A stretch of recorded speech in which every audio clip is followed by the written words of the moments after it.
नमस्कार माझ्या छोट्या बालदोस्तांनो.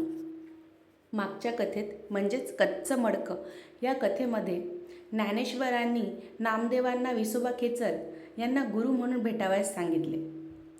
आता ते गुरु म्हणून भेटायला जेव्हा पहिल्यांदा जातात तेव्हा त्यांच्यासोबत कसा प्रसंग घडतो आणि त्यातून ते त्यांचं गुरुत्वपद कसं स्वीकारतात हे आपण आता पाहणार आहोत. चला तर मग सुरुवात करूया. तर आजच्या आपल्या कथेचे नाव आहे विसोबांचा उपदेश. चला सुरुवात करूया. ज्ञानेश्वरांच्या सांगण्यावरून नामदेव विसोबा खेचरांना भेटायला आणि त्यांच्याकडून उपदेश घ्यायला गेले. तेव्हा विसोबा खेचर एका महादेवाच्या मंदिरात होते. नामदेव जेव्हा तिथे पोहोचले तेव्हा एक विचित्र दृश्य त्यांना पाहायला मिळालं. अत्यंत म्हातारे विसोबा खेचर चक्क महादेवाच्या पिंडीवर पाय ठेवून झोपले होते. त्यांची अवस्थासुद्धा गलिच्छ होती, कपडे अस्वच्छ होते. नामदेवांना हे पाहून राग आला. त्यांच्या मनात आलं की हा महादेवाच्या पिंडीला पाय लावणारा माणूस काय मला उपदेश करेल. पण ज्ञानेश्वरांनी त्यांना भेटायला सांगितले असल्यामुळे नामदेवांनी विसोबांना उठवले. ते जागे झाल्यावर त्यांना म्हणाले, तुम्ही महादेवाच्या पिंडीवर पाय ठेवून का झोपलाय? दुसरीकडे पाय ठेवा. विसोबा म्हणाले, बाळा, मी आता फार म्हातारा झालोय. माझ्या शरीरात अजिबात त्राण नाही. मला नीट दिसतसुद्धा नाही. मला पाय हलवायची सुद्धा शक्ती नाही. तूच माझा पाय पकड आणि सरकवून ठेव रे बाबा.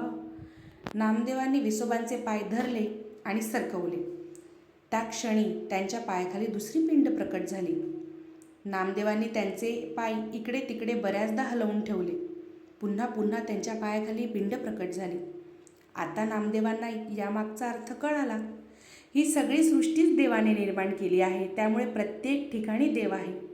आपल्या खाली वर सर्व बाजूंना प्रत्येक वस्तूत देव आहे. माणूस आपल्या सोयीसाठी देवाचे एक प्रतीक म्हणून मूर्ती बनवतो. देवाला एखाद्या रूपात बघतो, मूर्तीची पूजा करतो. केवळ ते प्रतीक आणि रूप म्हणजे देव नाही, तो तर सर्वत्र आहे.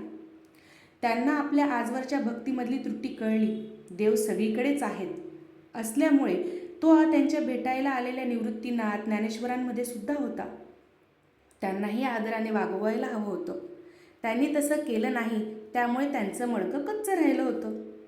विसोबांना आता नामदेवांना बोध झालाय हे लक्षात आलं आणि ते आपला गलिच्छ अवतार दूर करत मूळ रूपात आले. त्यांनी आपल्या चमत्काराने नामदेवांचं मडकं भाजून पक्क केलं होतं.